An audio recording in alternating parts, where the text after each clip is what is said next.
Good afternoon, everyone, and welcome to the NIRSC Forage Analysis webinar. This is part 2 in our series.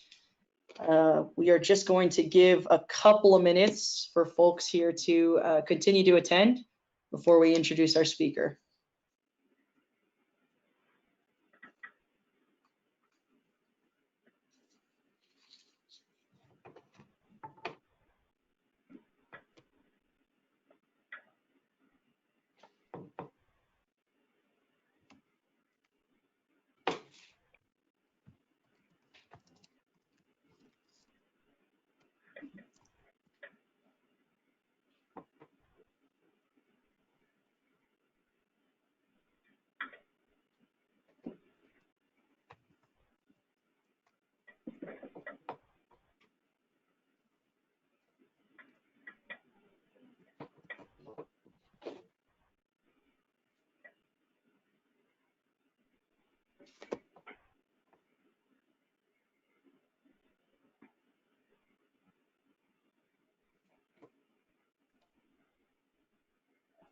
Again, everybody, good afternoon and welcome to the NIRSC Forage Analysis webinar. This is part 2 in our series.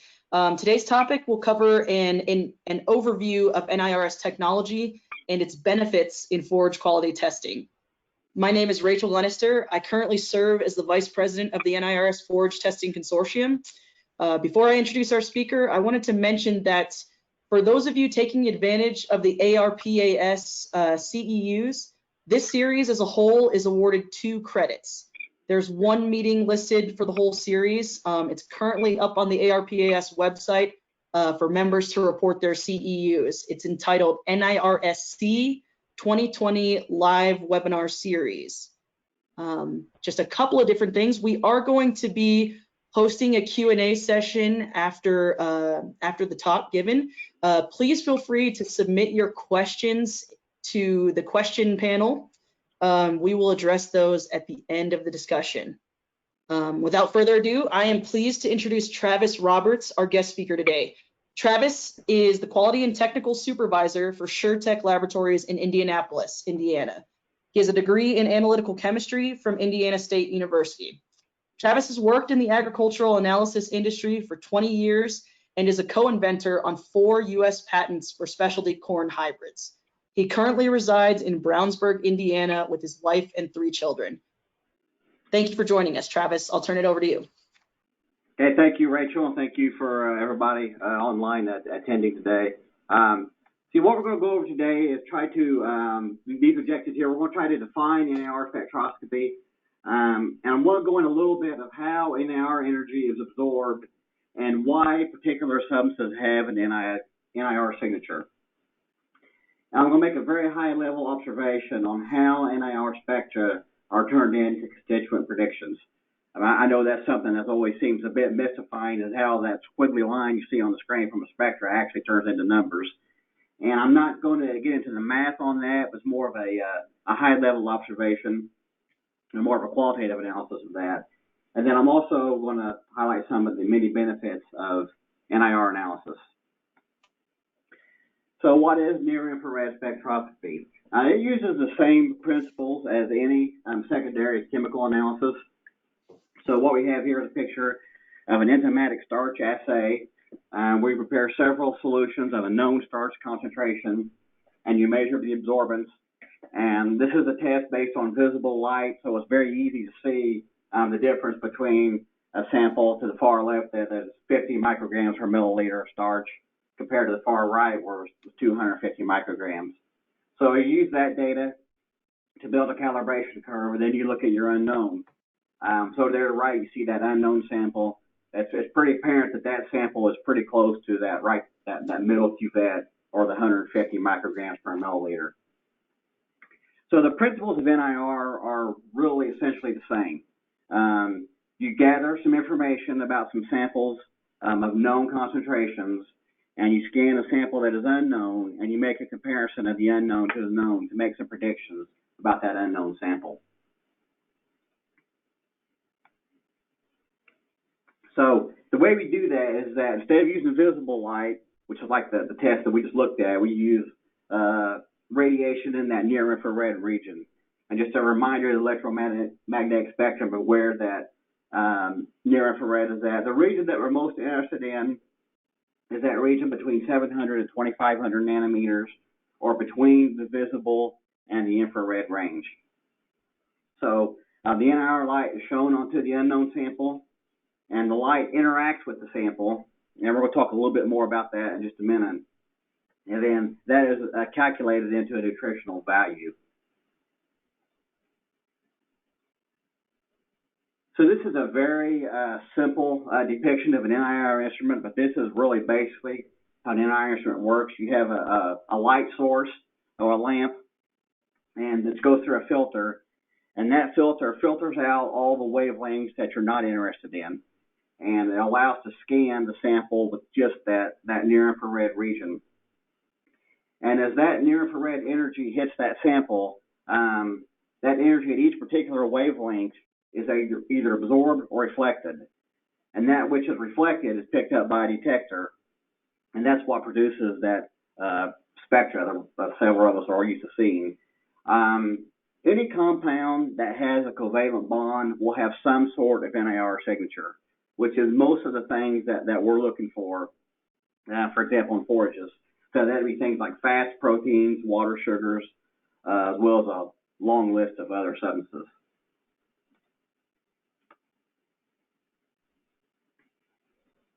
So on this slide, this is where I'm going a little bit of what's going on at the molecular level, just to give a little basic understanding of what produces that spectra.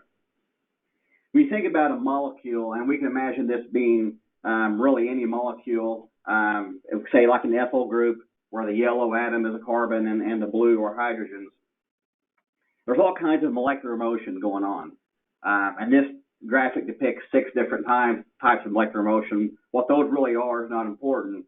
But what I want to try to convey with this graphic is that motion going on is occurring at different speeds or different frequencies.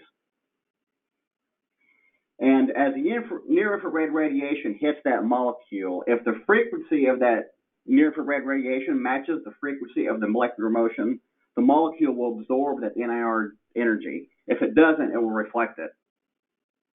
And if we change those atoms, so if we change those blue-colored atoms to something else, something besides hydrogen, that changes that molecular motion, so therefore it changes the NIR spectra. So that's how we can use NIR spectra to learn a lot about a sample, because different types of molecules have different molecular motion, thus different NIR spectra.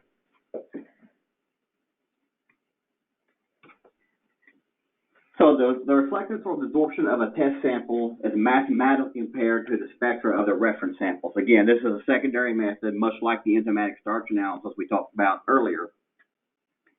So if you see on this spectra, that individual sample spectra, that top gray line, right around the 1450 nanometer mark, so you see a little peak there. So what that means is there's a molecule and there's a molecular movement going on at a frequency that matches the frequency of that NIR wavelength, and so it is absorbed, and so that's why you get that peak. And then, of course, in most of the samples that we look at, for example, forage, there's a lot of different things going on, a lot of different molecules, so a lot of different absorption reflectance going on, and that's what produces this spectra like we're looking at here. But as we think about how does this, what looks like a squiggly line to the human eye, how does that get turned into numbers? And I want to use an analogy for that. So as we analyze this picture that we're looking at here, what I want you to think about is that this picture is nothing more than light emitting from a monitor screen. And your eye is a detector. And as you're detecting that light being emitted, your brain is processing that pattern and turning it into something meaningful. So if I was to ask most of us here what breed of dog this is, I think most of us would say, well, that's a German Shepherd. And the reason why we're able to say that just by looking at this picture, and again, this is nothing more than absorbance and reflectance of light, is because we have a calibration model in our heads. We can take this absorbance pattern, compare it to absorbance patterns in our head, and say that matches that of a German Shepherd, and so we're able to make that prediction. Now, suppose if we really want to know for 100% certainty if this was a German Shepherd, we could go to the trouble of finding the photographer, then finding the dog, and then getting the blood sample, submitting it for a DNA test. But I think we'd all agree that is really not necessary because we can predict with a high level of certainty just by looking at absorbance and reflectance of light from this picture. This is a German Shepherd. So even though that squiggly line makes no sense to us, it does to the PC, the software. The NIR software is trained to look at that line and turn that pattern into something meaningful, just like we do when you look at this picture. Having that said, that only works if you have a reference in your calibration model. So if I was to ask the audience the very same question about this picture, what breed of dog this is, I'm going to go out on a limb here and say that most people wouldn't be nearly as confident in their prediction. We could gain a lot by looking at the absorbance reflectance pattern of this image. We can say it's probably a cold climate dog, and we might be able to make some other inferences. But to cut down to the exact breed would be difficult because we just don't have that point of reference. This dog is not in our calibration model. And for those of you who are interested, this is a Tibetan Mastiff, a very rare breed of dog, which is why I went with this picture. So it may be kind of a different type of analogy, but I think it kind of works. So what I want to drive home with this particular slide is that NIRS is a secondary method of analysis, which can only be as accurate as the wet chemistry it is based on. Near-infrared is never going to be more accurate than wet chemistry because the calibration model that is used to make that NIR prediction is based on wet chemistry. So every method has a certain amount of error associated with it, and the error of the wet chemistry method is going to be incorporated into the NIR model. So it's never going to be more accurate than the wet chemistry, but it is oftentimes more precise than the wet chemistry or more repeatable. And the reason why that is because there's just so few handling steps. When you think about a wet chemistry method such as ADF and all of the handling that goes on with that sample and all the different steps of that process compared to a simple NIR scan, I think it's very easy to see why NIR is oftentimes more precise than wet chemistry. And I'll have a slide a little bit later on that kind of highlights that. Some applications of NIRS and agricultural. One is soils. There's a lot of literature that supports this. Organic matter can be predicted in the soils pretty readily using NIR. Again, we're looking at carbon-containing substances. Since those are covalently bound, they absorb that NIR energy. We can do some mineral analysis in soils as well as forages and feeds. Now, minerals are usually ionic bonds, and so they cannot be directly measured by NIR. But the reason why we can make some mineral predictions is because the presence of those ions will impact that molecular motion of nearby covalent bonds. And so there's an indirect impact on the NIR spectra by the presence of those minerals. Particularly minerals at the percent level. So I don't think NIR is a very good tool to tell you whether or not a sample has 10 ppm or 15 ppm of zinc, but for some predictions of those macro elements, calcium, phosphorus, potassium, it tends to work very well. Plant tissue testing. So NIRS is commonly used for that, particularly for nitrogen. It works very well for nitrogen in plant tissue, which is a very important test for agronomists. And you see fruit quality, grains and seeds, and compost. And then when you look at the compost, some of the minerals called out there were those macro elements because of the reason I just talked about. The benefits of NIR versus wet chemistry analysis. Rapid turnaround time, decreased sample handling, decreased cost of analysis. That's a non-destructive method, repeatable and reproducible, as well as environmentally friendly. So I'll take just a few minutes here to go through some of these a little bit more in detail. A rapid analysis, of course, NIR, there's little sample preparation. You have to dry and grind the sample, but that's true of most wet chemistry tests as well. Then after that, you just load the cup and scan it.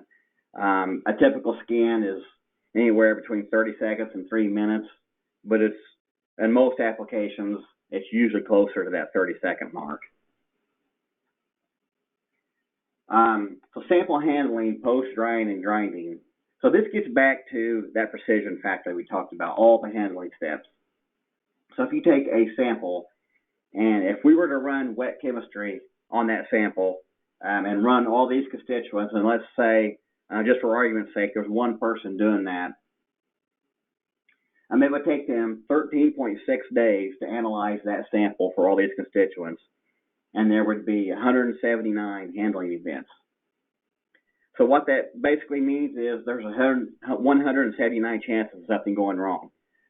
Mistakes are made. And so where compared to NIR, it's a 3-minute sample scan at most, and there's really just one handling event, which is packing that cup. So even though the accuracy of the wet chemistry method is built into the NIR, you tend to get that really high precision values with NIR just because it's so simplistic. And because it is so simplistic, low labor tends to be a much lower cost analysis. So this is a typical report from a grass hay sample that you would get using the NIRC calibration model. And you'd get all these constituents. If you were to send this sample into a commercial wet chemistry lab and to get all these constituents, including those digestibility values, in most places it would be around $80 a sample or $800,000 for 10,000 samples. Those same labs often charge about $18 for the same package in NIR.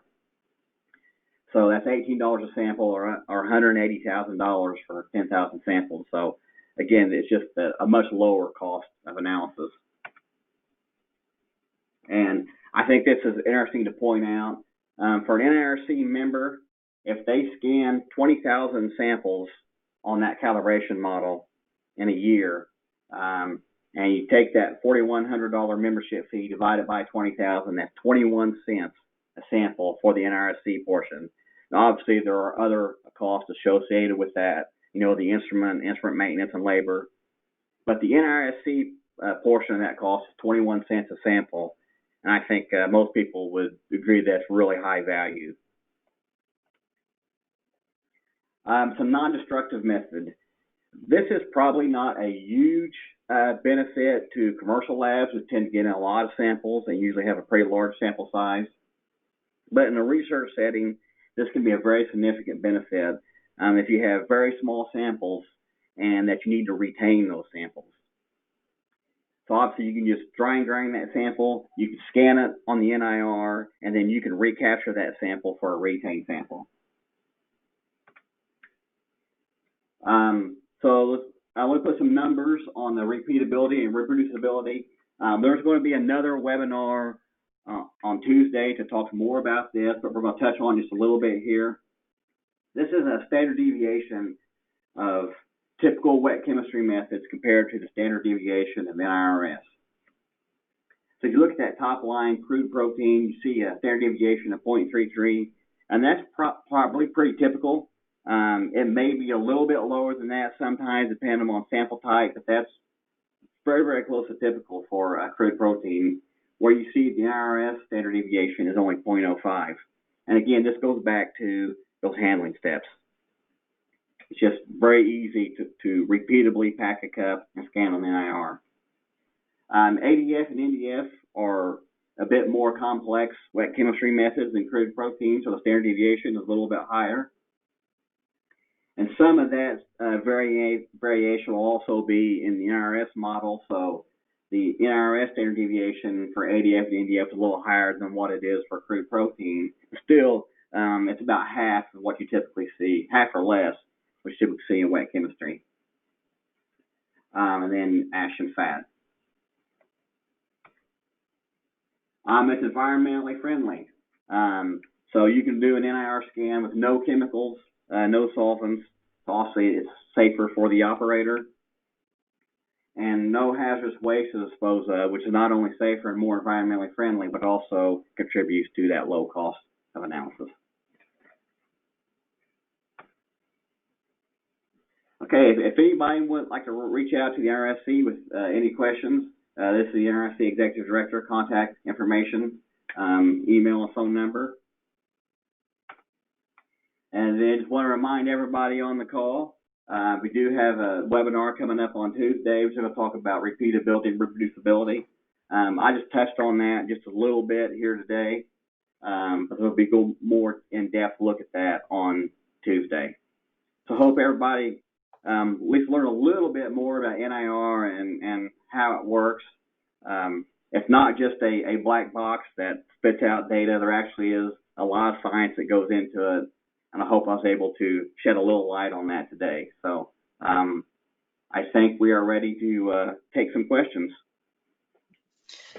Thank you, Travis. As I mentioned at the beginning of the session, please feel free to submit your questions via the question panel there.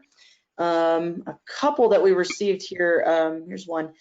Travis, can you analyze wet samples on NIR? You can. One problem that you tend to run into on very wet samples, so if you're talking about a as received silage sample, that can have 60% moisture in it. Water is a very strong NIR absorber, so you get a huge water peak, and sometimes it can drown out any other kind of NIR signal.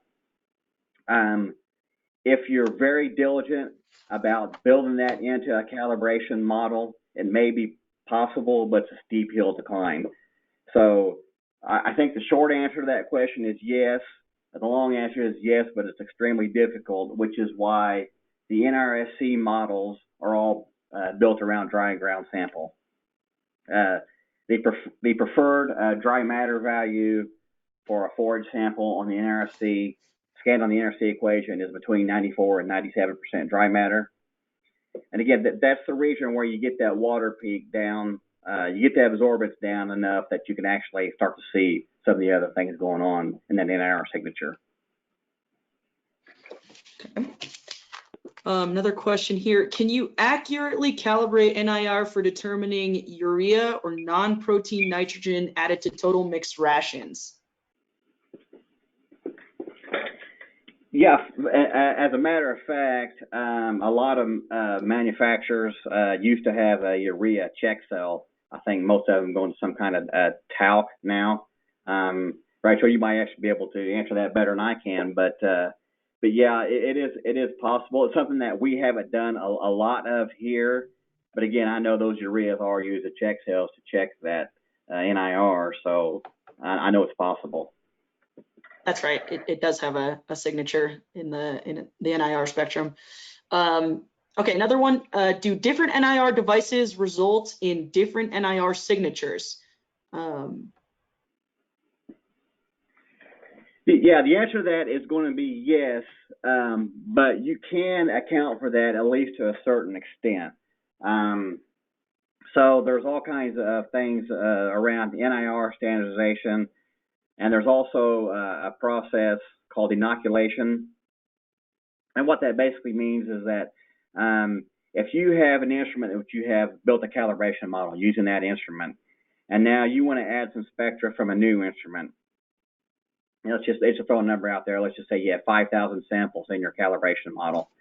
You don't have to scan 5,000 different samples on that new instrument to accurately predict the NIR spectra from that new instrument. It's usually about 10%, or maybe even less, depending upon the model. But usually just a few hundred samples. Now that new instrument is represented in the calibration model well enough that you can do both. Plus, there's a standardization tool where you can make an instrument look like a master instrument. It used to be used, but that's usually on older model instruments. Okay. Another question we have here is, does the consortium offer support to develop equations beyond the current offering? Actually, yeah, we do. Bobby Joe Anderson is the person who would do all that. It's going to depend upon a lot on the amount of work that's involved and what all would need to be done around that. But that's certainly a possibility. Like I said, it's going to be somewhat case by case, but that is a service that the NRC does offer. Okay, thank you. Another question we have, will the percentage of grass in an alfalfa grass mixed hay affect accuracy? Only if that sample is not well represented in the calibration model. So again, just throw out a hypothetical example. If a sample is, half and half alfalfa and half grass, and you don't have any samples in your model that are anywhere close to that, then it may not be able to give you a very confident prediction. But that is one advantage of using the NRC model. The NRC models are very robust, particularly when you use something like the mixed hay. That's what that actually model is for, to account for those differences. So it can have an impact, but that's why choosing the right calibration model is really important. If it's a really pure, high quality alfalfa hay, you want to probably use that alfalfa hay model. But if it's a mixture of alfalfa and grass, that's when you may want to start thinking about using that mixed hay. Okay. I believe that is all the questions that we have today. If you didn't get a chance to submit your questions, as Travis mentioned, please feel free to reach out to Patty, our Executive Director of the NIRC Consortium. We are happy to connect with you and answer any additional questions for you. Looks like we have one more, Travis. Sure. When using NIR services from the consortium, is there a minimum fit the statistics that need to be reported, or is it fine to say they were measured by NIRS? I suppose that's going to be somewhat customer specific, but in most cases, it's going to be fine to say they've been scanned by NIRS. And I think the additional for publication purposes.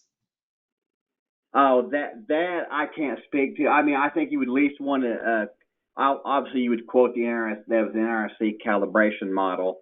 But if anyone ever does need statistics, there are several resources to get that. I mean, you can start with Patty. She can certainly point somebody in the right direction. That information is available. At least let's say it that way. Yes. I think that concludes our session for today. Again, thank you all for attending the NIRSC Forage Analysis webinar series. We hope you'll join us next week for parts 3 and 4 of the series. That would be next Tuesday and Thursday. Again, feel free to contact us if you have any other questions. Also, feel free to visit our website for more information. With that, thank you, Travis, for joining us, and hope everyone has a good rest of the day. Take care. Thank you.